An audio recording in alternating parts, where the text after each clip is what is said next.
Assalamualaikum warahmatullahi wabarakatuh. Perkenalkan, nama saya Cynthia Eliana dengan NIM 12492400129, mahasiswa aktif jurusan manajemen semester 2. Perkenalkan, nama saya Del Amelia Asyana dengan NIM 12492400142, mahasiswa manajemen kelas 2D. Jadi di sini kami akan mempresentasikan hasil dari artikel ilmiah kami yang berjudul Perkembangan teknologi mobil otonom dan implikasinya terhadap keputusan manajerial. Transformasi digital telah mengubah sekali cara organisasi beroperasi dan bersaing, yang mana itu menjadikan informasi sebagai aset utamanya. Organisasi modern dituntut untuk responsif dan adaptif, yang sangat bergantung pada pengelolaan informasi.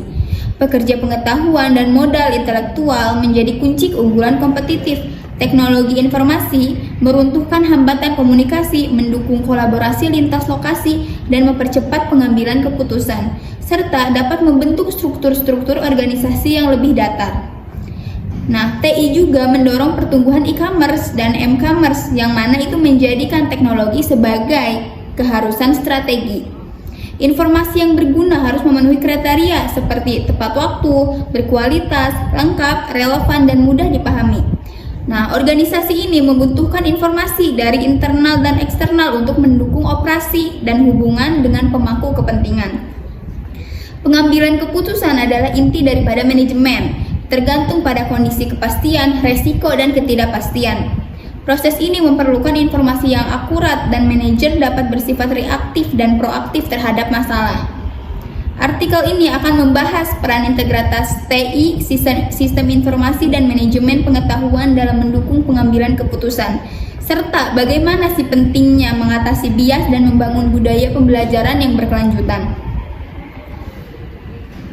Nah, kemudian lingkungan bisnis modern menuntut organisasi untuk memimpin perubahan melalui inovasi dan efisiensi yang bergantung pada pemanfaatan informasi dan pengambilan keputusan strategis. Teknologi informasi atau TI kini menjadi pilar utama dalam meningkatkan kecepatan respon, efisiensi, dan operasional dan daya saing. Namun, adopsi TI juga membawa tantangan seperti penurunan produktivitas akibat penyalahgunaan internet dan gangguan seperti FOMO. Karena itu, diperlukan kebijakan penggunaan teknologi yang seimbang agar tetap mendukung kinerja. Pekerjaan manajerial yang mencakup perencanaan, pengorganisasian, kepemimpinan, dan pengendalian sangat bergantung pada informasi yang efektif. Informasi yang tepat dan relevan membantu manajer merumuskan strategi, mengontrol hasil, dan menyelesaikan masalah secara berkelanjutan.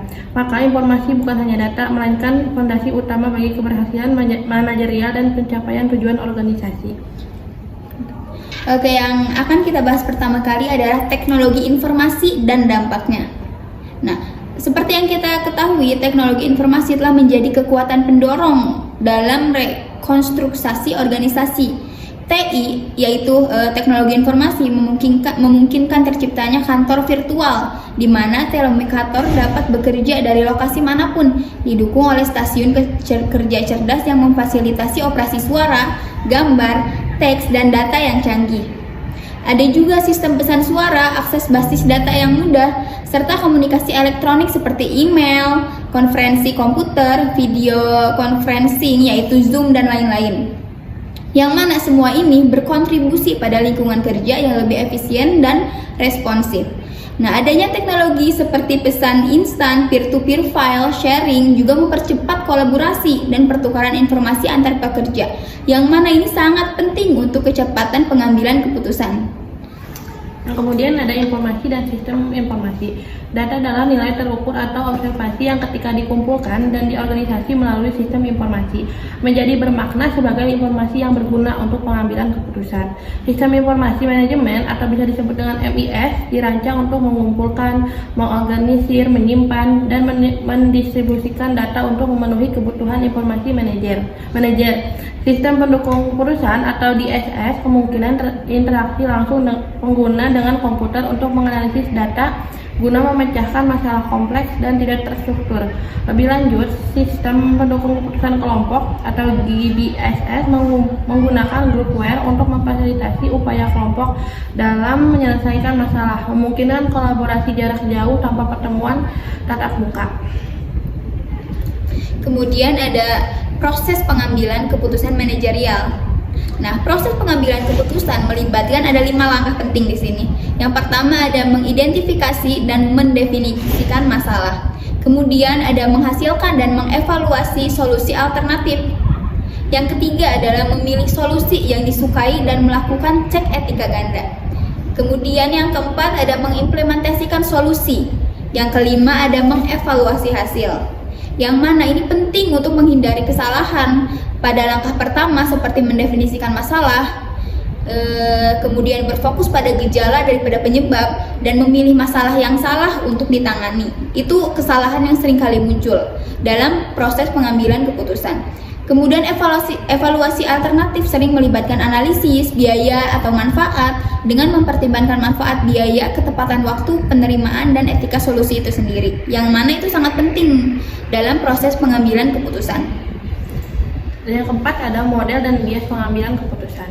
Dalam praktik, manajer sering menghadapi pengambilan keputusan yang tidak sempurna, dipengaruhi oleh keterbatasan kognitif, risiko, dan ketidakpastian. Model keputusan klasik mengasumsikan manajer bertindak dalam lingkungan yang pasti dengan informasi lengkap, sehingga dapat membuat keputusan yang mengoptimalkan atau memilih solusi terbaik absolut. Namun, model keputusan perilaku atau administratif yang dikembangkan oleh Herbert Simon mengakui adanya keterbatasan kognitif manusia dan rasionalitas yang terbatas. Dalam model ini, manajer cenderung membuat keputusan satisfying, yaitu memilih alternatif memuaskan pertama yang ditemukan, yang lebih akurat menggambarkan keputusan dalam kondisi ambigu, berisiko, dan tidak pasti. Kemudian ada manajemen pengetahuan dan pembelajaran organisasi. Manajemen pengetahuan sendiri adalah proses di mana organisasi mengembangkan, mengorganisir, dan berbagi pengetahuan untuk mencapai keunggulan kompetitif. Kemudian organisasi pembelajaran sendiri itu adalah entitas yang terus-menerus berubah dan meningkatkan kinerjanya berdasarkan pelajaran dari pengalaman melalui individu dan nilai-nilai juga sistemnya.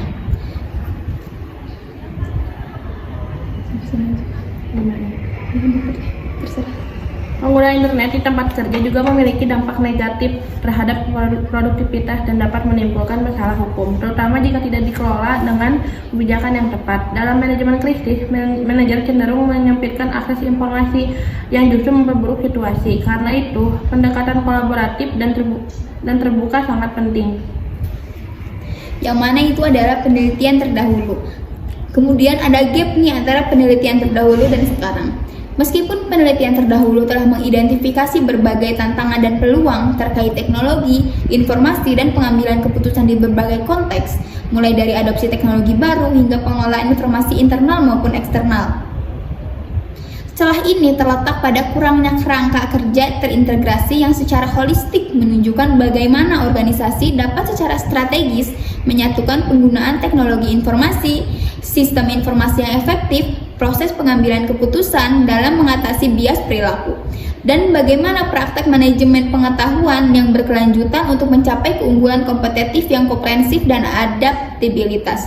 Penelitian sebelumnya cenderung berfokus pada aspek individual dan juga spesifik, namun belum sepenuhnya merangkum sinergi dan interdependensi antara elemen-elemen ini dalam menciptakan organisasi yang benar-benar cerdas dan responsif.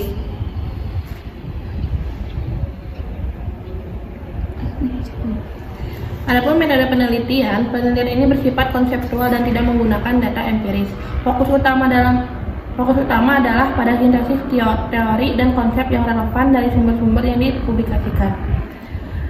Ada pertama yaitu jenis data. Data yang digunakan adalah data sekunder berupa informasi tekstual yang terdapat dalam buku teks manajemen John R. Schermerhorn et al. Management, serta referensi jurnal dan publikasi daring yang diacu dari dalamnya. Kemudian ada sumber data. Data primer analysis ini adalah bab-bab relevan dari buku yang tadi disebutkan. Kemudian ada teknik pengumpulan data. Teknik pengumpulan data yang digunakan adalah kajian pustaka atau literatur review dan analisis konten deskriptif. Kemudian ada teknik analisis data. Data dianalisis menggunakan pendekatan tematik dan sintesis konseptual. Konsep yang diekstrak dikelompokkan berdasarkan tema-tema utama. Yang terakhir ada penarikan kesimpulan. Kesimpulan ditarik berdasarkan sintesis konseptual dari temuan-temuan literatur. Penarikan kesimpulan fokus pada identifikasi implikasi manajerial dan akademik dari integritas informasi. Oke, hasil dari pembahasan kita tadi adalah celah penelitian menyoroti daripada pentingnya kerangka kerja terintegrasi yang menyatukan teknologi informasi, yaitu TI. Ada pula sistem informasi, proses pengambilan keputusan, dan manajemen pengetahuan guna mencapai keunggulan kompetitif. TI mempercepat komunikasi dan pengambilan keputusan lintas level organisasi, sementara sistem informasi seperti MIS dan DSS itu mengubah data menjadi informasi yang lebih relevan dan juga akurat. Pemahaman terdapat bias kognitif dalam pengambilan keputusan serta manajemen pengetahuan seperti menangani hilangnya deep smart akibat pensiun juga menjadi aspek penting. Selain itu, membangun kebudayaan kepercayaan dan keterbukaan sangat diperlukan untuk memastikan adopsi teknologi berjalan dengan efektif. Akhirnya, kepemimpinan visioner yang mampu membaca peluang dan ancaman secara proaktif menjadi kunci untuk menjadikan organisasi yang lebih adaptif, tangguh, dan unggul di tengah perubahan yang sangat cepat sekarang.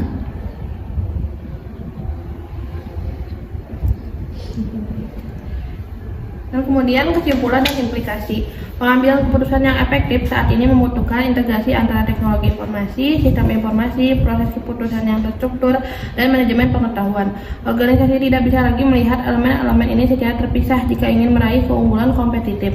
Manajer perlu memiliki keterampilan teknologi, mampu berpikir multidimensi, serta tetap mengutamakan soft skill seperti komunikasi dan pembangunan kepercayaan. Organisasi harus berinvestasi dalam TI, sistem informasi, pelatihan pengambilan keputusan yang sadar akan bias, dan strategi manajemen pengetahuan untuk mempertahankan pengetahuan penting. Penelitian mendatang disarankan untuk menggali lebih dalam tentang adaptasi sistem kepercayaan daring dalam pengambilan keputusan kelompok, pengukuran dampak finansial dari manajemen pengetahuan, dan optimalisasi kolaborasi manusia AI dalam proses keputusan. Oke. Mungkin segitu yang dapat presentasi yang dapat kami sampaikan daripada artikel ilmiah kami. Mohon maaf apabila ada kesalahan. Wassalamualaikum warahmatullahi wabarakatuh.